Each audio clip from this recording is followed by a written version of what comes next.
Good evening, everybody, and welcome back to Wilbur Talks FPL episode 17. We're on to now, where we talk everything the Premier League and, of course, with a big focus on FPL.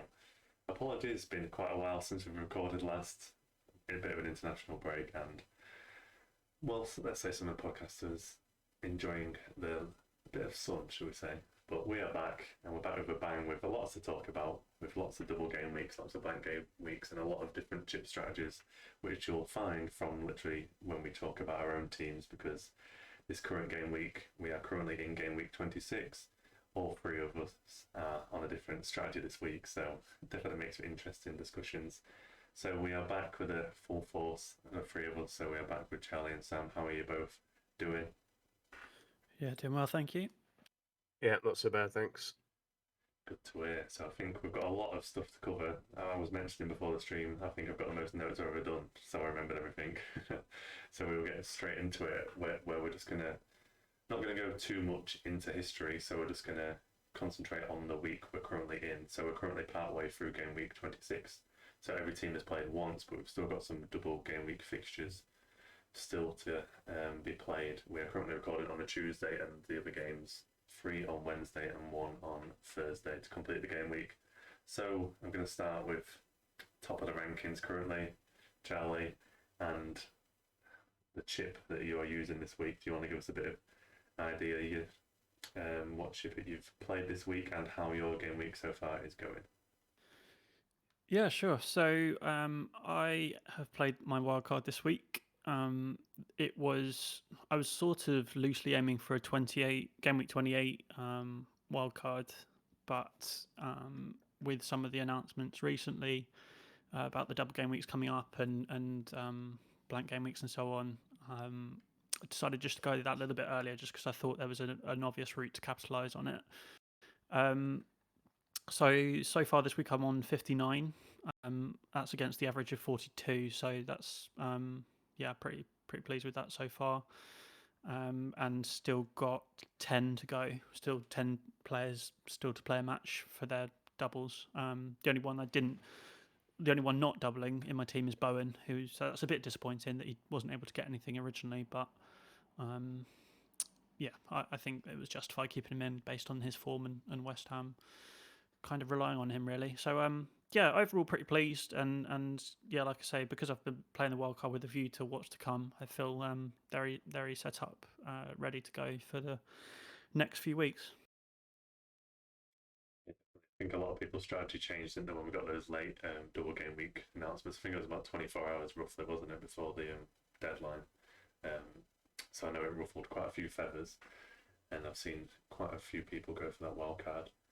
How are you doing overall? Are you still happy with your progress overall, your overall rank? I think you're around 15k-ish? I can't remember exactly. I'm at 16 and a half.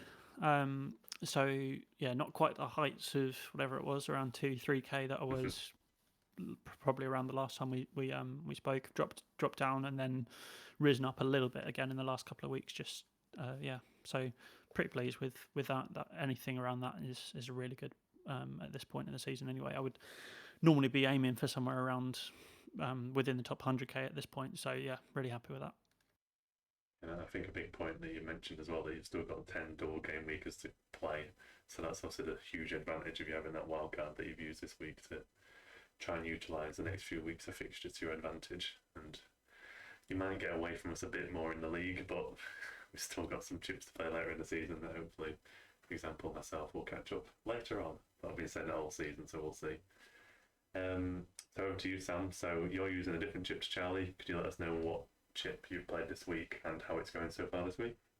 Yeah, so I played my free hit this week, which in hindsight I probably should have played next week and probably wildcarded this week, because the team I've got now, I'm probably not too disappointed to go forward for a couple of weeks, but I've been so out of touch with FPL, to be perfectly honest. I just looked at it and thought I needed as many double game week warriors in as possible, and just decided to fill it with double game week players. I actually intended to have Eric Peters in and Coutinho on the bench, but I don't think it's saved at the last minute because I was trying to get 11 double game week players in. But it's not the end of the world. So I've got 60 points so far with 10 still to play. So good opportunity with Salah captain with Leeds at home to maybe even hit up towards triple figures. So we'll see what happens, but reasonably confident. Yeah, is that your second free hit as well, or is it your first one? No, I think it's the second one. The second one. It's interesting. How are you feeling overall? I can't remember what kind of ranking you're at. Yeah, so I think I'm 230,000, 236. Yeah, 236. So, yeah, I mean, like I said, I've been a little bit disengaged with FPL because I think it's just hard to keep enthused when the fixtures was getting chopped and changed so much. I think there was one week where I ended up making like 3 transfers because games got postponed because of COVID, and then on the last day, like the 3 players I bought in all had their fixtures ruled out.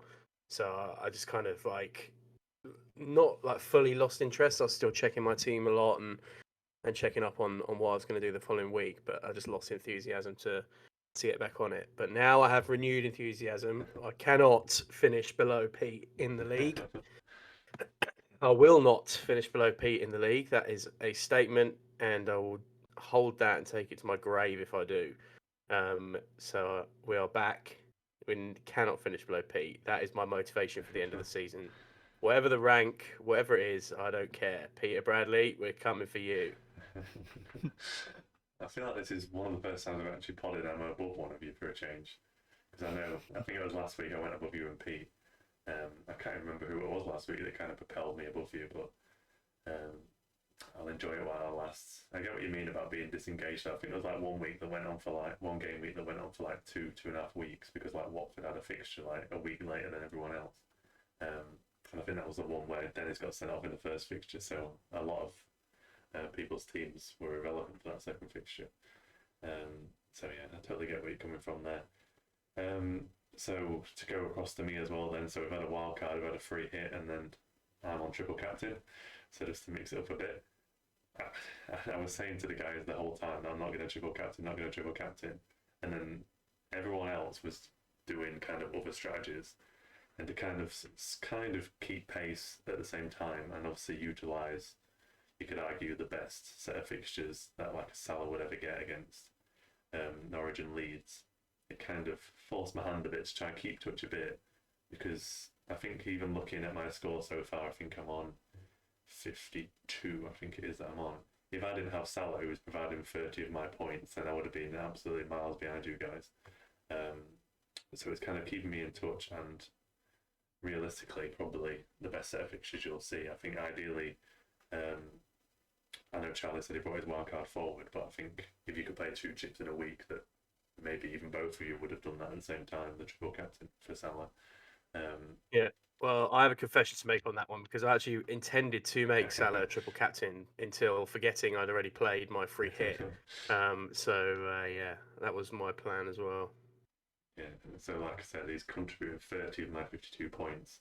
The only 2 other ones actually contributing a Matty Cash with a clean sheet, and Podence, which was, I was saying, I was excited to get a differential in the team. I think Podence is like less than 1% owned, and he managed to score, so I was happy with that one. That's one of those kind of like highlights of your FPL season when you bring in someone low owned and they get you a return. So that was nice, but unfortunately, I don't have as many double game weekers as you guys. Obviously, I've got the triple Salah, and I think I've got 4 or 5, depending on injury, because typically, if you look at my team this week, it's literally a team of 1-pointers. I had Guaita, the goalkeeper of Crystal Palace, go off injured. I don't see, like, you don't normally see a goalkeeper go off injured at half time. I was just like, that's my luck. And then Cornet also went off injured. So I definitely want as many double game week as you guys. I was very happy to see Brentford get a goal at the end against Arsenal to keep me slightly in touch. But yeah, it's definitely trying to keep in touch at this stage, like I said, and then utilise the chips later on. I think I'm about 10 points ahead of Sam, so our rank isn't dissimilar. I think I'm a kind of bang on the 200k mark, which is better. I think before this game week started, I was at 177, and that's probably the best. I think that's the best I've been all season, because especially with that Havertz captain earlier in the season, I was playing catch up the whole time. So back within touching distance at least. So be good to see going forward. And as we said, I think Pete's is going to back above me, Sam. So we're both targeting him, and then you never know. We might give Charlie a little run for his money at some stage, but that might be slightly out of touch. But we'll see. But yeah, a lot of interesting things to discuss, which we're going to talk about in the second half of the pod. So I just wanted to touch on, because we've not been podded for about a month or so, the Premier League in general. So we're going to touch on the title race. We're going to talk about top four. We're going to talk about relegation quite briefly before we move on to the quiz. So we'll go back to you, Sam. I don't think the title race was ever over personally, but surely now, I think if you win your game in hand, you're 3 points behind City. So surely game on for you in a title race again. I think nothing really changes from a Liverpool point of view. Obviously, it's a great result for us that Spurs beat City at the weekend. But nothing really changed from us. We still have to win every single game between now and the end of the season, including going to City for us to win the league. And we would still need to record a positive goal difference as well. So, yes, obviously, fantastic result. Liverpool have won every single game since the turn of the year. And that's quite incredible considering Salah and Mane were in the final of the AFCON. I know they only missed 2 games, but have come straight back and have scored in their games since. So it's been a really encouraging sign. Obviously, very, very happy with the result at the Etihad at the weekend. Yeah, like you say, I would still make City favourites just because they've got the points on the board, and points on the board are always an advantage. I don't think Liverpool will win every game to the end of the season. I definitely think there'll be at least one draw and at least one loss in there. But strange things, title races, and I think Chelsea's squad is just being stretched a little bit now. So we'll see what happens. For me, it's between the two of them. I think City are still favourites, but Liverpool definitely in with a greater chance following the weekend's antics. In your hands, obviously, like you said, you've got to win every game, but you could say the same for City, really, that they could draw against you, for example, but they've still got to. I can see it being like, was it a few seasons back, 2 or 3 seasons back, where you were both going like loggerheads, and you was both like winning every single game, and then I think City beat you by about like 2 points or something, or 1 point, and you just like both of you were just on like unreal form, and you just couldn't stop either of you. So hopefully we'll say similar, but a few twists and turns along the way. And I agree with you about Chelsea. I think I mentioned about Chelsea earlier in the season that I always think it's easier to win the Champions League than it is the league. And it was going to be interesting to see if Chelsea could do it over 38 games, which is obviously at this point being proven that I don't think they'll be able to. So they could make a late comeback, but I don't see both of you falling down quite that. I think it's about 10 or so points, isn't the difference? I don't see you guys losing that many games and Chelsea winning every game. So I think, like you said, it's between you two, and Chelsea are pretty much guaranteed guaranteed third, you'd expect, but you never know, they could drop back into that top 4 race, but we shall see. I think that kind of covers what I wanted to say on the title race. I don't know if you've got anything to add, Charlie, but I was going to give you to talk about the top 4 because it involves your team. So I wanted to get your thoughts on the top 4 race, and you see how that's turning out and how it's going so far. Yeah, nothing really to add on the title race because, I agree with basically everything Sam just said there. But in terms of top 4, I'm trying to be quite relaxed about it because obviously this is the best opportunity that we've had, at least for a long time, to get back into the top 4. So yeah, I'm pretty obviously pleased with the way things are going. The January transfer window was pretty tough. We got rid of a lot of players that we needed to, but just didn't really get in anyone that would have just kind of helped with the pressure that we're going to come under. But then you can also look at it and say, well, the players that are still at the club are the ones that have got us into the position that we're in at the moment. So essentially, we're just kind of going to rely on those players for the rest of the season. We're not in any other competition, so that obviously does help. And in a pretty strong position. I don't have any expectations that West Ham will get ahead of us at this point. We're level on points with them with 3 games in hand. Although it does need to be said that those 3 games in hand are Spurs, Chelsea, and Liverpool. So obviously no easy ones there. But yeah, I feel pretty confident about the mood around the team at the moment. It is a close knit team. I think a close group. All kind of the ones that are left effectively are the ones that are just kind of really performing on the pitch at least. So yeah, who knows? I personally think it's a shootout between Arsenal and United now for fourth. I don't think Spurs will have enough to get themselves back in it. I think that project's taking a little bit longer for them. And I think on paper United should be getting top four, but obviously football isn't played on paper; it's played on the pitch. And there have been a few problems, regardless of a slight change in form. You'd maybe say, I wouldn't say, at least from the United games that I've seen, that they've looked necessarily like guaranteed top four contenders. Far from it, really. Whereas I think Arsenal at least have, whilst we may not have shown that there's plenty of goals in our side, I think we've shown at least some consistency and a solid backing to at least kind of push on for the top four. Surprised you've written off Spurs because they're only 3 points behind you, so I was interested with that look on things. Yeah, I just don't think. I don't want this to come down to having a bias, obviously, but I like to feel like I can separate my my own wants from looking at things like this. But I just feel like that is a project that will just take a little bit longer. Conte is a manager that he's clearly improved things. There's no doubt in that.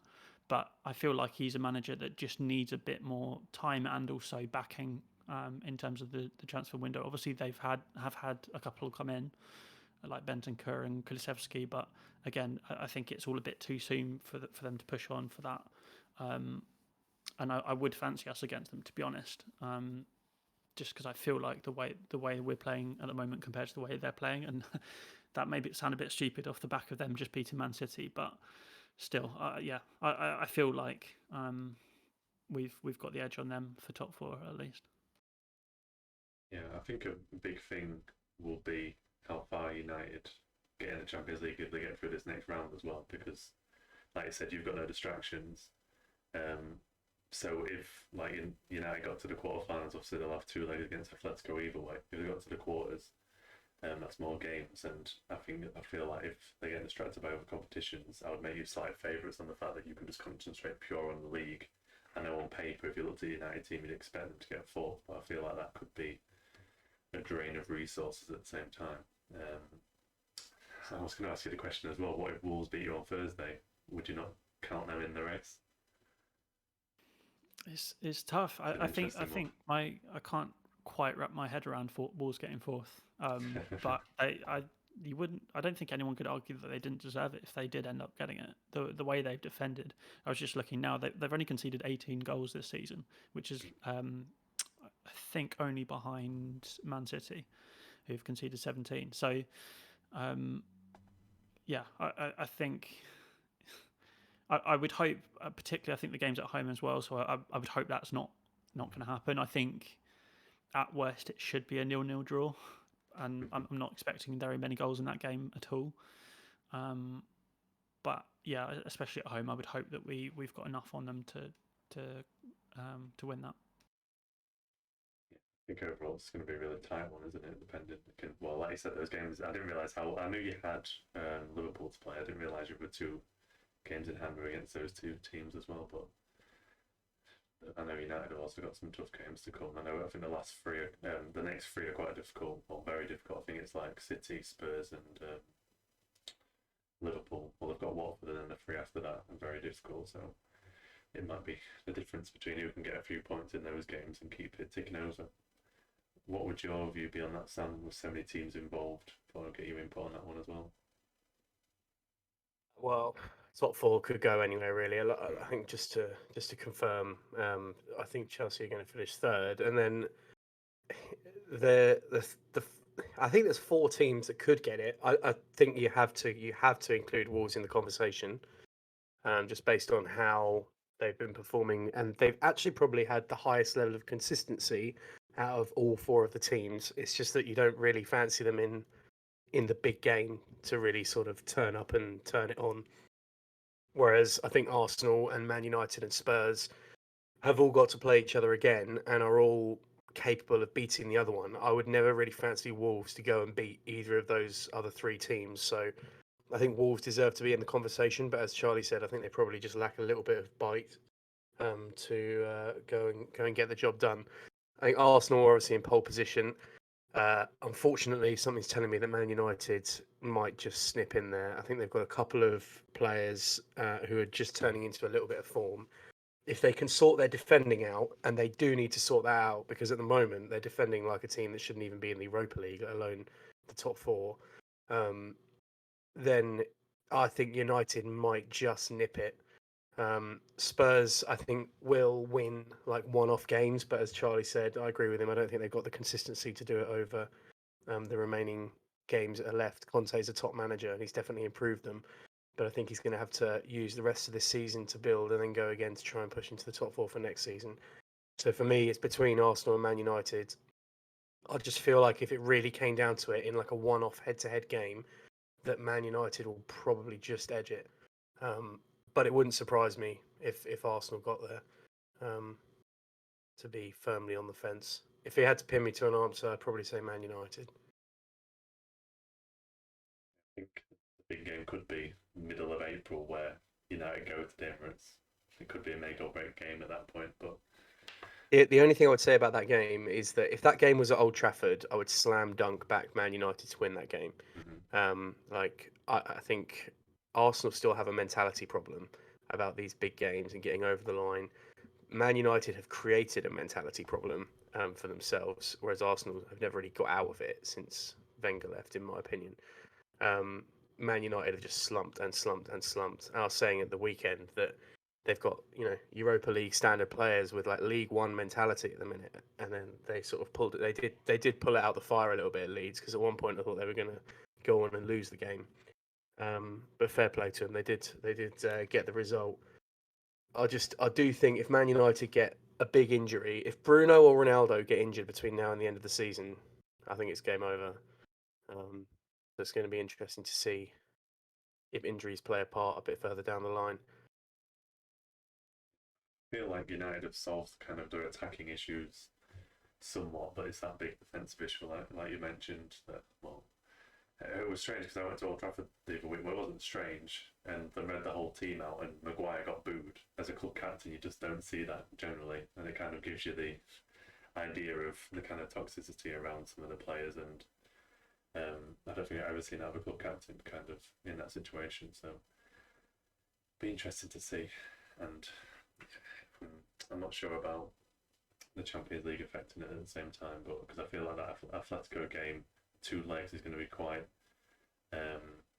take a lot out of the players as well. So if they even get further in the competition as well, we've got to think about that.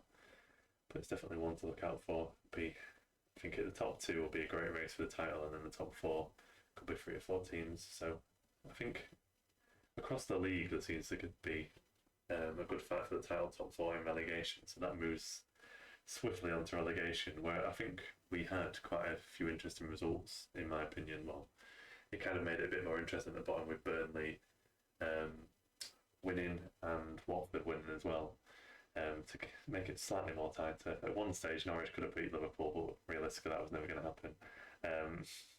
But you never know. What are your opinions on the relegation, Charlie? How do you see that going? Much change from how it is now?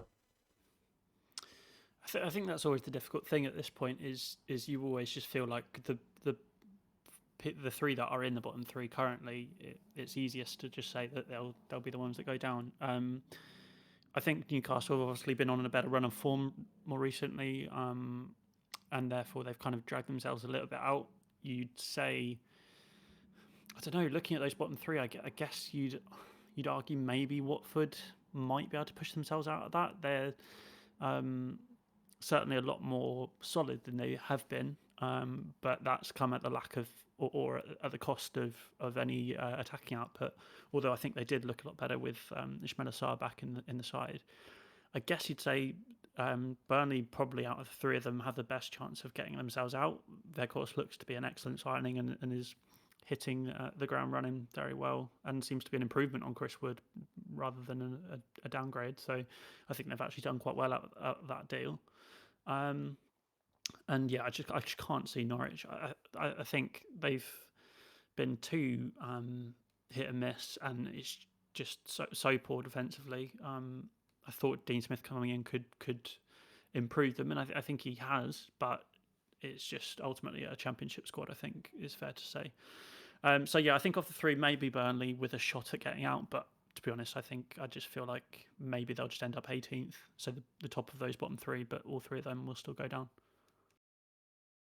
Well, I was looking at it the other day as well, and I don't think, like you mentioned Newcastle in good form, I don't think Newcastle are the team that the bottom three should be targeting. I think the three above that, Brentford, Leeds and Everton, are just on such woeful form at the minute that they could easily just be dragged back into it.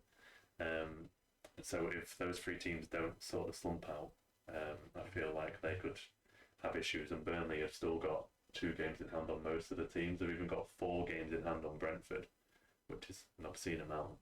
So I can see like Newcastle getting out of it, but then those other 3 teams being dragged into it. I don't think I'd go much higher than that in terms of like a Crystal Palace. I think they'll have enough to survive, but be interesting to see if those 3 teams get dragged into it, especially if Burnley like playing this game in hand. I know they've got a few coming up in the next few weeks, catching up on the games to see how close they can actually get. What do you think on that, Sam? Yeah, I completely agree with you. I think Palace up are safe. Excuse me. Yeah, I think Palace up are safe. And then you're looking at the 7 teams below that, as all of them are in a relegation scrap. It's genuinely crazy to think that Everton are 16th in the league with only 22 points from 23 games. I know they've got games in hand as well, but points on the board in relegation battles are crucial. I think Norwich will go down. I just think they just haven't quite got enough about them. I think Weghorst is a brilliant signing for Burnley and might actually have the goals in him to keep them up. And then you're looking at Watford, who I think is a smart appointment with Roy Hodgson. Get that one wrong, said Steve Bruce there. A smart appointment there. I think there's got a chance of staying up, Watford. That's a massive win for them at Villa. A huge 3 points that no one really gave them any chance of getting. And then I think Newcastle will also have enough to stay up. It's a massive blow for them that Trippier got injured, but Newcastle in their last 5 games have taken 11 points out of possible 15. That's like, top 6 form. That's not, relegation form. So I think Newcastle will be okay. There's a big game between Newcastle and Brentford this week, obviously, and then there's a few big ties knocking around outside of that. I do fear for Brentford. I know they're of those 7 teams, they're the highest up, but they are just on an absolute slide. Their only positive return in terms of points from the last 5 games was a 0-0 draw at home to Crystal Palace. Other than that, they're just they haven't exactly had the easiest run of games. They're Man United, Wolves. Then they got their point against Palace and then Arsenal. But I think they're just conceding too many goals. And on that basis, I think Leeds have to be careful as well. Because everyone's saying Leeds are getting found out. I mean, they are really getting found out. People are just, and this isn't another Man United sledge intentional, but Man United cannot defend at the minute. I think defensively, Man United are in the 3 worst teams in the league over the last 5 games, and Leeds went there. Leeds conceded 4 against them. Couldn't even win when you scored 2 at home. I think Leeds are in big trouble. Probably, unfortunately, think Everton have enough to get out of it. I would be bold and say I think the 3 teams that are going to go down are going to be Norwich, Watford, and Brentford. I think they are going to be the 3 that end up out of it. There's 2 big players for Brentford, because I know the goalkeeper's just recently come back, so they looked slightly more solid, especially in the last game. And Tony's been out as well, so they can get him back, sorting out both ends of the pitch. They need to just turn some results around, but like I said, all of them are quite a bit in trouble, especially you'd expect it from at the bottom of the table. They just can't keep the ball out of the net. I feel like most of those teams have the attacking resources, like we talked about Leeds and Everton. I think they could easily score goals, but they just can't defend at the minute, which is terrible. I look at Leeds' defence, and I just feel like that's the championship defence, really, isn't it? It's just There's no Yeah. big player in there that I think they kind of just were on a wave last season and got carried a lot by the free flowing attacking play, and they weren't particularly ever that good at the back then, so they just got away with it. I think obviously they've had Bamford out as well, so having Dan James as your striker isn't really ideal in any race, really. Yeah, I think Everton are really fortunate that the teams in and around them are quite as poor as they are, because in another season they could really be in big trouble. And it's incredible to think that at the start of the season people were talking about Everton for the top four, and they're currently one place above the bottom four. Yeah, good luck to them staying up. Same old, isn't it, Everton? I feel like every start of the season, like they win the first game and they're like above Liverpool, and they're like, oh, it's going to stay like this the whole time, and get carried away. Their cup final, mate, just to be expected. Yeah, it was always a strange appointment. I thought the manager at Everton, didn't think it was ever going to end well, so as proven.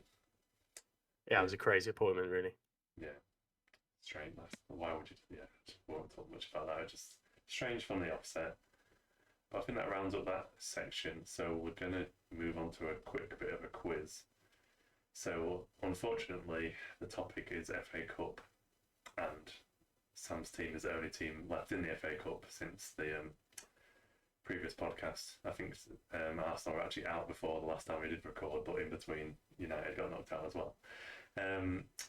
So we're going to have a quiz for you too. So we're going to be asking you to name FA Cup winners, and because the FA Cup's been going for so long, I had to give you a time scale here, otherwise we could have been going back about 150 years. So this is FA Cup winners since World War II, since they started playing the FA Cup again. So they had a break, obviously, when it was the war, etc. So since then, so 1945, there's been 26 different winners of the FA Cup. So you're going to take it in turns to name those 26 winners for me. Do you both understand? Yep. Yeah. And I'm going to be very strict on this because there's only 26. I try to keep the list short. You've got to remember what people have said. If you repeat an answer, that's just wrong and you lose. Okay. There's 26. I'm hoping you can't get too confused. Anyone want to go first? I'm not sure if it's more easier or more difficult to go first. I'll step in with Arsenal because I'm sure about that one. They're a bit debatable. Yeah, of course, that's correct. Well, I'm going to slam dunk nail one of the probably hardest ones on the list here as the first team to have won it since the war. Since the war finished, it was Derby County. That's correct. It's top of the list. It's the latest. Well, I've got the dates of when they first won, and that is the oldest date that I've got, yes. let's go for Wigan. That is correct. One of the more recent winners. Liverpool. Of course. Man City. Unfortunately, yes.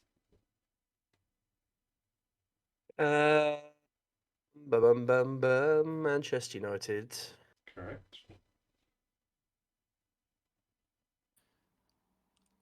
Let's go. I don't think we've said Chelsea yet. So Chelsea. That's correct. Leicester. The most recent first-time winner. Let's move to Sam's favourite, Everton. That is correct. Let's go with Portsmouth. That is correct. I think that was mid-2000s. Arnu. So I know Spurs have won it because that's all they can really bang on about. Is that where you're going with? Yeah. Yeah, that's correct. Let's go for Wimbledon. That is correct. Okay, getting into difficult. Yeah, I feel like this on these ones, it's like if you've got a slight doubt about them, you don't want to say them this early on, do you?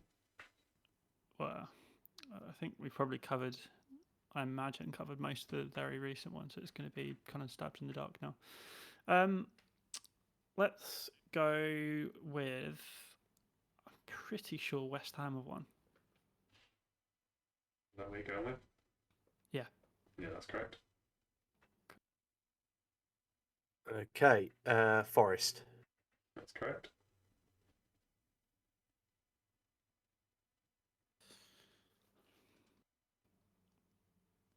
Bolton. That is correct. Villa. Also correct.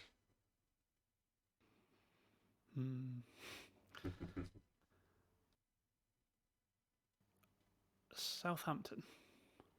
Correct. Oh, damn, I didn't have them on the list. I've only got two more.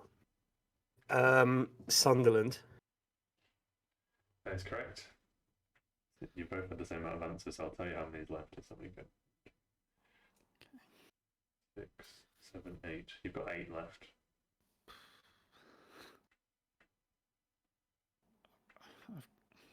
I've got 2 maybes here left over.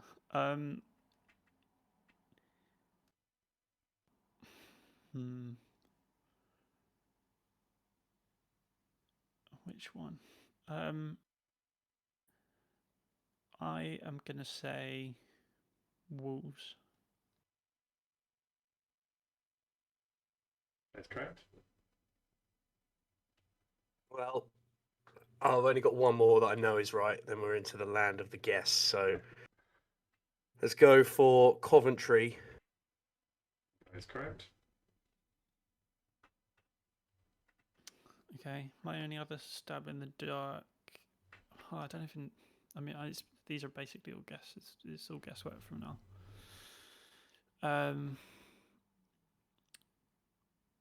Have Newcastle ever won it? That's my guess. They have. Very good. So you're down to 5 Very more good. teams. Okay. Bum, bum, bum, bum. So let's try and think about this logically. Other Premier League teams not on the list.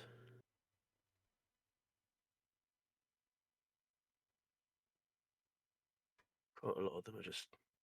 I can't. I feel like I probably would have known if one of them had on it. I don't think.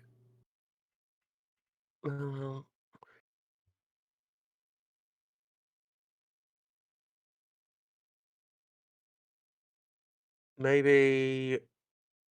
Well, the only other club that's on this list that I would class as a big club that's in the Premier League at the moment that hasn't, I don't think we've said, but I don't even know if they've won it or not, is Leeds. So I don't have any more answers. I'll guess Leeds. Leeds is correct. Oh, scenes.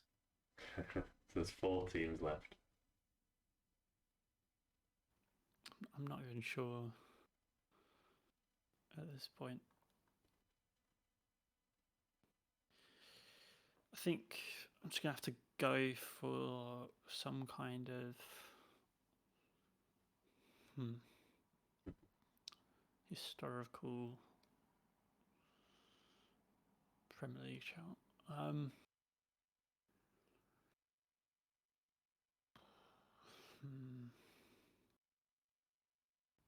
going to take a stab in the dark with Blackburn, but I have no idea, to be honest.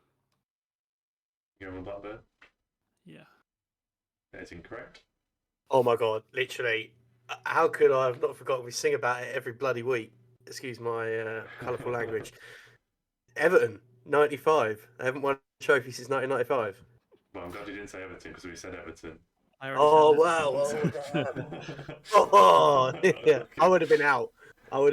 Then, to be fair. You got any other guesses between you that you wanted to throw out there before I tell you them? I was literally my last one was guess anyway. So. plucking, I don't know, Norwich. No, I don't think they'd have won it. But you were saying Black, and I was like, is he going to say the right one? Blackpool have won Blackpool. it. Wow. Blackpool? God, when did they win it? can get you the date, but it was one of the earlier ones. They were the 7th team to win it since the war. West Brom. Then, it's been a while ago. Yeah, the second after the second team after the war to win it was Charlton. I would never have guessed Charlton. And Ipswich was more recent. It was, I think it was 80s or 90s. Because they used to be in the Premier League, didn't they, as well? Yeah. Yeah, so you missed Blackpool, West Brom, Charlton and Ipswich. Yeah, that Leeds one, I was like, the clue I was going to give you is you're missing one Premier League team, but Sam got it. That was the only, like I said, I don't know, I didn't even have Everton on the list. I must have missed that. I thought I'd written down all the ones Charlie said, but... Yeah, it's lucky you didn't. It's lucky well, that is fortunate, yeah. Imagine Everton defeating you, that would have been... Stroking like, yeah, that would have been ironic after just slamming them and calling them relegation candidates, yeah. That would have been big counter time. That's good. Well, at least we found a winner for once, which is helpful. So Sam wins that, and I think that puts you one ahead because I think we were tied before. So I think that is one of the rare times you've been ahead. I feel like I'm probably not going to beat Charlie in FPL, so I've got a full set of quizzes now. Yeah, I feel like when we get near the end of the season, I'm going to do like a FPL big quiz of the year, and then you're going to have like we're going to look back at some of these moments and see if you can remember these moments as well. But it'll be good when we get to the end. So I think we're going to move on to the second half of the pod where we're going to talk various things. And I think one of the big talking points this week is potentially free hitting in game week 27. I'm pretty sure when I talked to you about this, Charlie, that your plan is to free hit in 27. Please correct me if I'm wrong. Yeah, it is, yeah. Yeah, so this will also be a discussion around what your team will be doing game week 27. So I just wanted to talk around some of the teams and players that we should be targeting for game week 27. So naturally, Charlie, I feel like because you're planning that, would you like to start a discussion of kind of teams that you're looking at? Yeah, sure. So I think the obvious first name to say is Burnley because they're the only team that are doubling this week. Now, exactly who you go from Burnley, it's fairly limited. I think that's fairly easy to say. I think Pope is a pretty obvious choice. The only other alternative really I've considered from the single week game weekers is De Gea, but even that I'm not convinced at all. So I think there's too much upside for Pope in comparison. So I think definitely him. And then you could look at potentially a second Burnley defender, one of the centre backs probably, me or Tarkowski if Tarkowski's back. And then obviously Weghorst, we've already bigged him up in the first half. So he seems that, particularly with limited striker options, seems a pretty much nail pick. In terms of other teams, Man City's an obvious one. I also, especially on a free hit, I think this is an opportunity to double up in their midfield. I think Cancelo is pretty much nailed for everyone. So again, that pretty clears the back line. And then it's just kind of about seeing what goes on midweek, what goes on in the presses, just to try and get an understanding of who's going to start. Mahrez has had a pretty good run of starts lately, so I'm seeing him in a lot of people's free hit drafts, and I think he may well end up in mine. And then it's probably just about how much money you can stretch for the other one as well, whether it's someone like a Sterling or even a De Bruyne if you can fit him, or if not, maybe down to like a Foden or a Bernardo. And then the other kind of main fixtures I've been targeting would probably be Southampton. They're against Norwich at home. So you're probably talking the likes of Livramento, a bit of an FPL favourite, Broha up front as well. Again, like I say, the striker options are a bit limited. And maybe even Ward-Prowse. I think in the last episode maybe that we did, or before that, we kind of mentioned him as well, just about he seems to just kind of tick along and no one ever really considers to put him in. But with those free kicks and him on set pieces, and he's pretty cheap, not a bad option. And then just to name the other kind of couple that would effectively fit into what my kind of draft team looks like at the moment, I'm expecting to play Bruno. I don't really want to double up on the Man United attack. I don't think I want to stretch to Ronaldo as well. So of the two of them, I'd much rather go Bruno. And then the other obvious fixture is Spurs against Leeds. I think Son in particular is a must-have for that game. The way Leeds play, Son is just going to have an absolute field day. But then also by association, I expect Kane to be setting him up through that game and get quite a few assists. So I think if you can fit all of those in, I think those are going to certainly be the ones that I'll be targeting. Well, there you go. Just described exactly my free hit draft that I did when I was doing the free hit. My free hit draft that I just did a little mess around with before the pod, because I'm not going to actually free hit. But I was having a look at it for the pod. I've literally got triple Burnley, triple City, triple Southampton, double Spurs, double United, and then 2 cheaper options still around that. So it's basically exactly as you described. I think the only I guess game that I didn't mention that I'd maybe consider would be one of the Newcastle players away to Brentford, but I because we've said earlier about how poor Brentford have been, but I'm just not really sure who I'd go for. I think there's not really a clear standout option for Newcastle, and like we said, Trippier's injured and all those kind of things. They're just I wouldn't be confident. And then the other kind of games that are going on, so Brighton Villa. Again, I guess you'd probably think about going for one of the Villa players, but away to Brighton, who can be pretty good on their day, I wouldn't really go for that. And West Ham Wolves, West Ham so reliant on Bowen at the moment, and Wolves very solid defensively. So, yeah, I think it's fair grounds to stick to the kind of games that we've highlighted there. Yeah, that's the big kind of advantage you're going to get, because you've literally just said Villa, West Ham, Wolves, and that's literally what most of my team will be made up of for this week. So they were getting the upside. Obviously, someone could go crazy, like a Bowen could go crazy in one of those games, but there's more likely upside in those other players that you've mentioned. I had very similar thoughts, like for Man City, I had Cancelo.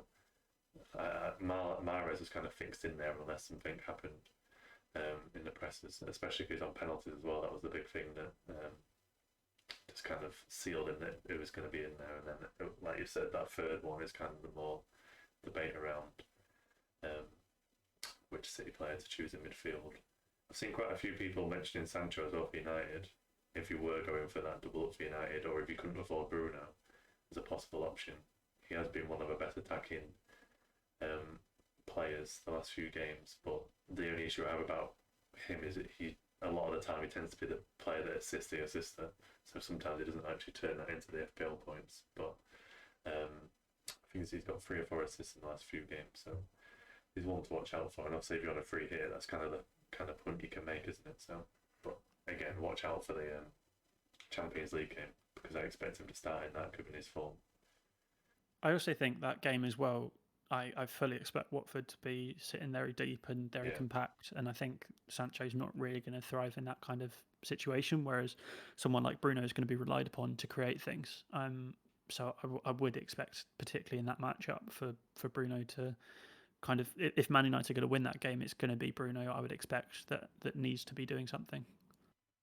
I have been impressed by Sancho the last few games, how he can take on a man, though. So that is just one thing to bear in mind, that he can beat a man, and he's been a lot better facing up the defender the last few games, I've noticed. So just want to keep an eye on. Do you want to add anything to that, Sam? I think me and Charlie had very similar ideas. If he was free hitting, is there anyone else you'd be looking out for? Yeah, not really. I think Son is an absolute must-have if you are free hitting. Other than that, I think covered it pretty well. Yeah. So, well, you've used both your free hits, Sam. So, were you just playing this game week with the team you've got in front of you? Obviously, before the free hit you've played this week. I think I'm probably going to take a 4-point hit this week. Okay. Just because I feel like I want one more positive points contributor guaranteed. So I've luckily got quite a lot in the bank. I've got about 4 million in the bank. So I'm going to do a straight swap Jota for Son. And then I am also going to change Ivan Toney for Weghorst for a 4-point hit. You can't go far wrong with them, really. I'm kind of debating that, if I should get Son in or not. That's the kind of question I've got. But I've kind of got a plan for the next few weeks where I can only really target certain teams, which is kind of restricting me a bit at the minute. because I'm looking forward to game week 30 where there could be quite a few blanks. So I'm kind of target teams that are going to play in that blank. So it's kind of causing me a few issues because I might have to bypass a few of the better options for a few weeks. But at the minute, I'm on the fence a bit if I should even make a transfer. I've currently got a first 11 and one sub because I've got Salah and Trent on the bench. So I'm debating if to make a change to like a Broha for Southampton, mainly because I'm just sick of Antonio on my team. That is one of the main points at this point. But there's a bit of doubt about Southampton playing in game week 30, so that's just one I'm keeping an eye out for. But as we mentioned, but I think with how Charlie's done it, he's not as restricted by these game weeks. Because just touching on strategy a bit there, Charlie. With your wildcard, is your wildcard going to get you through game week 30? Yeah, that's the plan. So currently, I was just actually expecting this question. I was just adding up how many I've got in game week 30 currently, and I think it's around 8 or 9. Which obviously we've got transfers between now and then anyway. But even going into that game week, I think 8 or 9 would be absolutely fine. I wouldn't worry about trying to get any more than that in because there's so limited fixtures. I think as long as you're covering the kind of key players from those teams, you don't even have to field a full 11 because you'd be damaging your team for what ultimately won't be a huge return anyway. Because I can't those fixtures. So just to look at them quickly, I think currently it's Arsenal, Villa, Brentford, Leicester, Leeds, Wolves. They're the only 3 that are confirmed that are definitely happening, and then I've got Southampton, Burnley. Yeah, but that relies on Southampton losing to West Ham, which I'd say is in doubt at the minute because Southampton playing quite well. So, so none of those are really like a fixture you get excited about FPL wise anyway. So yeah, I think it's fine to just go with and that's part of the long term strategy was wildcarding so that I've got players that can cover that as well as target the next couple of weeks. Yeah, well, looking at those 30 games, they're all quite even games, aren't they? It could go either way. So it's like you've either got to go like full on one side and hope like Wolves keep a clean sheet against Leeds, or you go like Rafinha to ruin that clean sheet. It's kind of not going to get a huge amount of benefit wherever you go in those fixtures. I think it's very similar to last season. I think we had it at a similar time last season where we had like 4 fixtures in a game week, and I think there was only like Brighton players that did well in that one game week, and unless you were free hitting, I don't think you'd have a lot of those players in there in the first place. So we're just going to talk about the doubles and the blanks. So just to give everyone an overview, if you don't know the situation. So we've got game week 27 that is coming the next game week. Only not Brighton. It's been on about Brighton. It starts with a B. Game week 27, we have Burnley, the only team that doubled. But we also have a few blanks in there, mainly Liverpool, Arsenal. I'm trying to think of the ones where I know they're the main 2. Leicester as well. Leicester are playing Burnley, aren't they? And they double. Oh, okay, yeah, that's in the second half of the. Yeah. Okay. Which I can say I'm used to Chelsea blanking, but I think this is actually when they actually have a fixture for a change. Yeah. I know Chelsea do blank, don't they? Yeah. Yeah, so I think it's just those 3 then, isn't it? I was trying to think what the other team was. So it's Liverpool, Arsenal, and Chelsea, and Leicester get their fixture back because they're playing Burnley in the double game week. And then from the announcements we had the other day, we also have double game weeks in game week 28 and 29. So in 28, Southampton, Newcastle, Wolves, Watford, Leeds, and Villa double, and then in 29, Brighton, Spurs, Arsenal, Liverpool, Everton, and Newcastle all double in there. So you can see kind of the upside that Charlie's chasing there by having certain players in place to kind of satisfy for all those game weeks. But then we've just talked about the flip side. In game week 30, we're expecting a big blank game week because that is when the I can't think what round of the FA Cup it is, but the FA Cup, I think it's 5th or 6th round, is at the same weekend as game week 30. So any team involved in the FA Cup, their fixture will be postponed and will be rescheduled for a different time. So, like a prime example of that would be like Liverpool against Man United. If Liverpool are still in the FA Cup, then that game will get postponed and Liverpool and Man United will not have a game in that week. So currently, as me and Charlie mentioned, there's only 3 confirmed fixtures then currently, which is Wolves against Leeds, Villa against Arsenal, Leicester against Brentford as the 3 confirmed ones, and we will not know the confirmed lineup for that until before the game week 28 deadline. So for game week 27, we won't know what's happening in those blanks. That's kind of why I mentioned on my transfers, I might actually roll the transfer this week, because then it gives me 2 transfers in game week 28 to think about what players to bring in when we've had confirmed, like that Southampton game will be on or not. It's also against Burnley, so if it's against Burnley, that'll allow me to get some more players in there, because I've got Cornet already. So it's going to be an interesting few weeks. So that kind of touches on what I just want to talk about now. So when we're going into these next few weeks, is there certain teams or players that you're really focusing on going into this run of fixtures, like especially the 28 and 29 with a lot of doubles? Is there any kind of fixtures or players that are jumping out for you there, Sam, that you'd be going for in 28? I can see between 28 and 29, the only team that actually has doubles is Newcastle, and I can't imagine a lot of us are jumping on Newcastle straight away, but we might, on a wild card, we might have like Dubravka maybe as a second goalkeeper, but can't imagine Newcastle's the team to go for. Any ideas on that one, Sam? Nothing crazy, really. I think it's like you say, it's not really picking Newcastle players, although I do think they are probably going to have just about enough to keep themselves up. Liverpool, so doubling in 29. I mean, obviously their assets will be pretty reasonable, I would have thought, to go for. Brighton double in 29, wouldn't really be going there. Spurs double in 29, but away at Man United and then away at Brighton. Don't know whether they'll really have it in them to get positive results in both of those games, but you could look at Son and Kane, because they'll probably score against a very leaky Man United defence, and you probably fancy them to score against Brighton, even if they don't go on to win the game. Get doubles in game week 28, like you say, maybe Southampton asset. I think you could look at Broha or Livramento. At the risk of just repeating what everyone else is saying, I don't think there's too many that are screaming out as like must-have assets for those game weeks. Yeah, I think that Southampton one I quite like as well, because they've got Norwich in game week 27, and then they've got a double in 28 as well, so that is a nice little combo. And also if they have that fixture in 30. Look at Ward-Prowse maybe, bit of JWP action in midfield.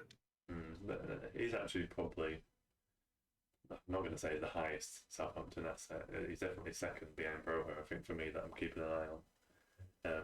Could especially come in handy in that game week 30 when there's not going to be a lot of points. And he loves the set piece, so why not?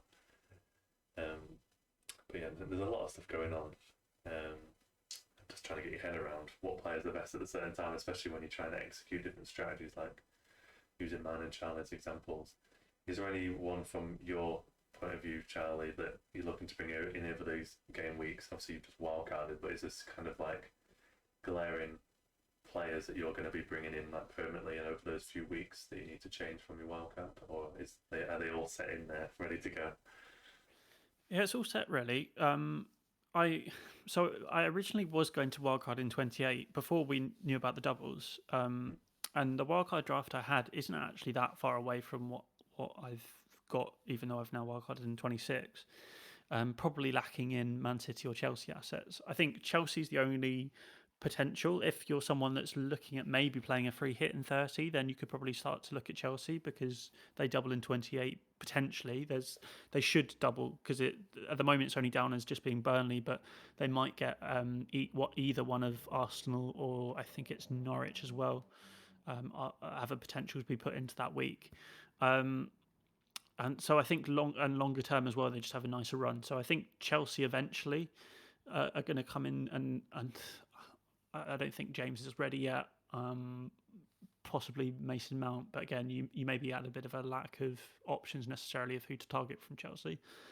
But yeah, really only the ones that we've talked about. I think, and you've talked about this separately, Will, where game week 29 is not really actually that enticing. I don't think the doubles in 29 changed any of my plans, because there's none of those games that I really want to attack, and the players that I've got that are doubling in that week is just because I've been targeting them for a separate week anyway. I think it makes sense for the likes of Arsenal, Wolves, Leeds, etc., because they have at least one double between 28 and 29, and then also playing game week 30. Having those kinds of players, which is what a lot of my wildcard team is made up of, is what is kind of makes me able to play through all those weeks without having to use a chip between 28 and 30. Yeah, I'm definitely going to mention those teams because I'm planning not to use a chip until we've gone 30, 31. Like, hopefully quite far past that. So I've got the 4 teams to be targeted from my point of view are Wolves, Arsenal, Leeds and Villa, because I know they're all going to play in 30, and as you said, they've all got a double at some stage, either in 28 or 29. So I think, unfortunately, I'm sure you'll enjoy it though, Charlie, that I need to get some Arsenal players in there. I knew I'd kind of held back on getting Arsenal players in there because I knew they'd have to be on the bench for 27. And I already had Salah and Trent there, so I didn't really want to be getting Arsenal players in at that point. So it's really building up to see if I can get enough players into the team. Ideally, if that Burnley Southampton game gets put into game week 30, I think I'll be fine. And the amount of players, if that doesn't go in there, I might be struggling a bit, but we'll see, because I feel like the free hit, you'll get a lot more value later in the season if you can get through 30. There's a lot more upside later in the season being able to use it on like doubles, etc. So that's what my plan is. I've heard people who have gone for a similar strategy as you, Charlie, and obviously Sam, you've used your free hit this game week, and people mentioning potentially triple captaining Salah in game week 29 because he's meant to have a double again. I think it's Arsenal. I can't remember who they were fixtured against. Brighton. I just wondered what you guys' thoughts were on potential triple captain Salah. Well, or a general question: are you looking for a point in the future to triple captain Salah? Is he kind of the main one you're looking for to have good fixtures? Either of us. I don't know. I do agree that this week just gone was the best opportunity, or in terms of if you were going to pick any week in which to triple captain anyone, this would have been it. But I just felt there was more upside for me to wildcard and get a whole team of doublers. That would be my kind of extra points as opposed to a triple captain. So really, I'm kind of just happy to play it wherever I feel like.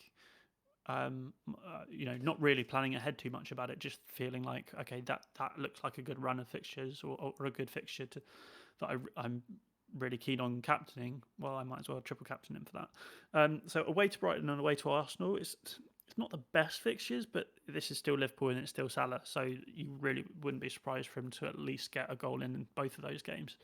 I think obviously then you've got to start taking into account things like the like fixture schedules and let's just have a look quickly here. I think so yeah, they won't have the Champions League around that. It will have already been before that. I think the Inter games before game week 29. So yeah, I don't know. I think it's not.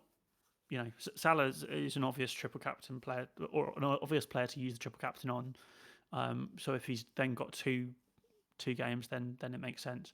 But then we've also potentially still got another double coming in game week 36, which at the moment, because I'm planning to use my bench boost in 28, 36 may present an opportunity as well. So I think it will honestly just be a really late decision from my own personal point of view, just based on how I'm feeling at the time, how I feel like whoever in that game week will do at the time. Chips that you already did it. They're all good. What's that? 3 chips going to be using in 3 weeks. You just can get them all out of the way, aren't you? Yeah, wildcard, bench boost, and then wildcard, free hit, and then bench boost. Exciting times over at the Marsh Towers there. That's an aggressive way to try and get all the rankings in at the same time. Well, that's part of the aim, really. The initial intention was a game week 28 wildcard, and that was with a view to that in mind, was trying to get ahead of. I think a lot of people's strategies originally was to probably wildcard in the mid 30s, with a view to bench boosting in the double game week 36, which is likely to happen. So I wanted to kind of get a bit ahead of that and start getting points on the board a bit earlier. And there was a bit of a fixture swing then as well, with Man United fixtures going bad and Chelsea coming back and all that sort of thing. But it's just presented an opportunity to get on a little bit earlier in 26, which allows me to play the bench boost in 28, which, I think it's the bench boost and triple captain can quite often get overrated about how much they actually do for you. So I'm just quite keen to get them played in weeks where there's opportunity and upside, but I'm not too fussed really about them. Yeah, I think definitely the bench boost is very restrictive, isn't it? I feel like a triple captain's a bit more like you don't really have to plan a lot for it with a bench boost. You definitely need to, especially when it's trying to get double game week players, it's quite difficult to kind of spread the funds and make sure you've got everyone playing. So I think you'll get the advantage of that you can just focus on like the first kind of 11 or obviously a few subs as well, which will help you going forward. Sam, have you got any ideas? Would you be ideally looking to captain Salah at some point? Have you seen 29 maybe eyeing that one up, or would you be flexible like Charlie and could be on anyone depending on the fixtures? Yeah, I think just trying to be as flexible as possible. I think Charlie summed it up perfectly. The problem is the longer that these teams have deep runs in the Champions League and other competitions as well, you have to factor in an element of rotation. So there's no actual guarantee that come game week 29, Salah's going to be playing both of those games anyway, especially now Liverpool have got Luis Diaz as a further attacking option and seems to hit the ground running, so there's no reason why. I think Klopp would trust Diaz to play. Salah would probably play against Arsenal, but I could see, for example, a situation where he might be rested against the Brighton side. But then again, you look at the other side of the coin and they're going for the title now, full send, so it's difficult to know. I'm not really that stressed about triple captain. It will be what it will be. We'll play it when we'll play it. I'm sure there'll be a double game week in there somewhere that presents good value, but my intention was to play it this week. Unfortunately, that didn't happen. Messed that one up. So, I don't know. We'll see what happens. I think this is part of the season where it gets exciting, doesn't it? Because everyone goes on different strategies, and especially those fixtures being rescheduled, we've seen a lot of different strategies, so it'd be interesting to see how it goes. And I think someone's making a good point, like Charlie could see the advantage now, but then realistically, do you actually see how much of an advantage you've gained? And like now, you'll really see that at the end of the season when everyone's used the chips. So I fully expect Charlie to probably pull away even further than he is now, but we'll see how everyone else can utilise them all over the season. But he's not in a bad place, is he, can we say? Leading by example for us. Just on that as well, I think, and I've been a victim to it before, is sometimes you can leave it too late to wildcard. Because, like I just said before, I think the bench boost and triple captain probably not actually as valuable as they may seem. Really, the wildcard and free hit as well are probably the most useful and upside potential chips.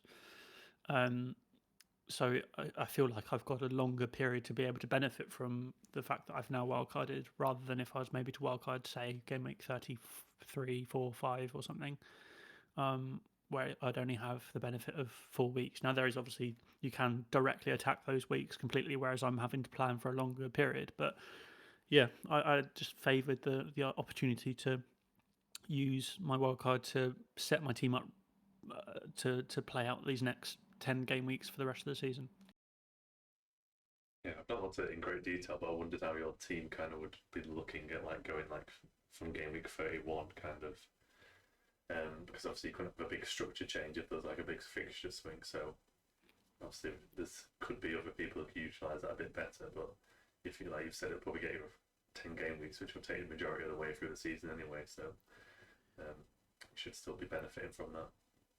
Yeah, that was the plan, and my team's kind of largely made up of I think it just played out well, which is what kind of convinced me to wildcard was, Spurs have a pretty decent run for the rest of the season, so do Arsenal.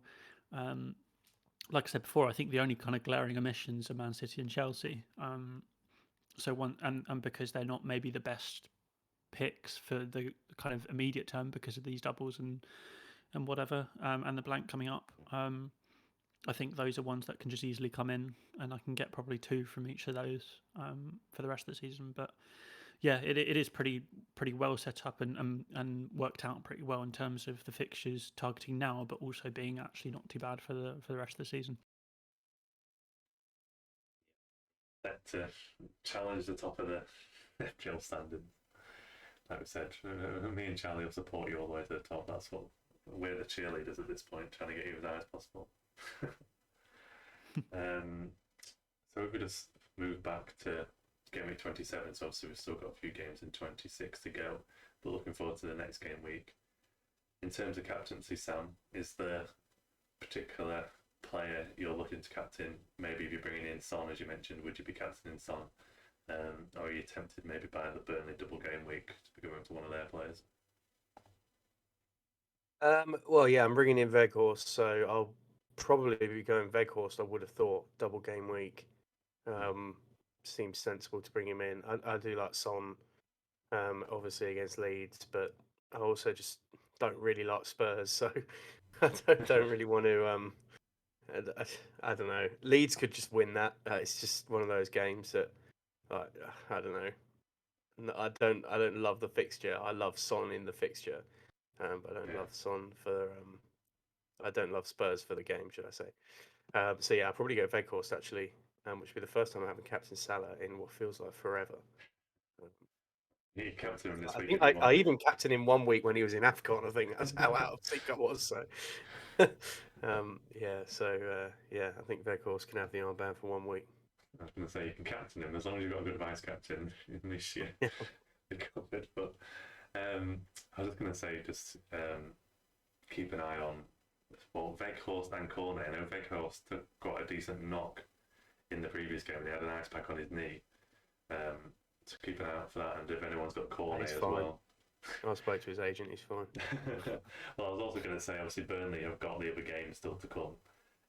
Against Spurs, which is tomorrow, so we'll get an indication of that,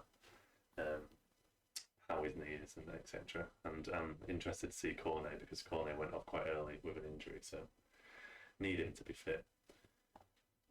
What are your plans? Similar, Charlie, in terms of captaincy? Yeah, I actually I do think it's a lot closer between Weghorst and Son. I think those are the obvious standouts, but whilst I may not have the faith in Spurs necessarily definitely winning that game, I have absolute certainty that game is going to be very end-to-end and very high scoring, of which Son should benefit. So I think it is going to be quite a tough decision between those two, but in the end it's going to be difficult not to just back the player that has 2 games. And particularly because that second game for Burnley is at home against a very poor Leicester side. You feel like there may be the benefit of that game as much as, maybe not as much as Son against Leeds, but close to it, and the fact that they've obviously got both of those games. So I think you probably just have to give it to the double game weeker, but I do think it's very close between the two. Yeah, I thought Leicester actually probably the best game they had in quite a while against Wolves, but then they still lost, which is very typical of them at the minute. I don't think the defence is up to it, but they look quite good in attack from what I saw. Wolves, I'd say Leicester the better team, and then Wolves scored 2 great goals from the edge of the box. So there is some slight improvement from Leicester, but with all their injuries at the back, it's just been a bit of a nightmare season for them. I'm a bit undecided on the captaincy. I've got Cornet as my only Burnley player currently, so I'm just weighing up. I want to see the fixture tomorrow, see how that goes. If to bring in Weghorst or go elsewhere. I'm not fully convinced because I'm looking at that team and I'm like, I've got West Ham, I've got Wolves, I've got Villa, who have all got like pretty naff fixtures. And I've got Ronaldo, who's against Watford, but I think he'll get a lot of minutes against Atletico as well, so I'm not convinced he will. I think he'll get some minutes, but I don't think he's going to play a lot of the game, so I'm not fully convinced. I'm waiting for that Burnley game tomorrow, and then I'll probably make a decision. But I am eyeing up Burnley as the most obvious place, as you guys have said as well. But like I said, it's going to be a very interesting few weeks and a lot going on. literally all just coming on every week. Like, how did this chip go, Charlie? How did that chip go? That's literally what it's going to be. While me and Sam are just like crying in the background. No, but it should be. I might even go Cancelo, to be fair, because City, I don't back Everton at all, even at home. So a few options. Like I said, I think it's a bit closer than you think around some of the players. Like, I think like you can't always rely on Burnley in the double game week, but most of the time you're just going to take the chance because they've got more minutes to actually get the points in. So it does make logical sense. But yeah, I think that kind of rounds that up. I think we kind of covered everything quicker than I expected. Is there anything you think I've missed, guys, that we want to touch on before we end it? No, all good. Nope, all good. Good stuff then. Nice and efficient now, even with my quiz. Finally found a winner that makes a change. That's good stuff. Thank you both again, and thank you everyone for listening. We should, because the game weeks fall a lot nicer now, I feel we're back in the weekly routine, not with all these like kind of midweek game weeks. So we'll be more in routine, I think, going forward. So we should be back more on a weekly basis. So thank you everyone for listening, and we will see you again on the next one. Have a good evening.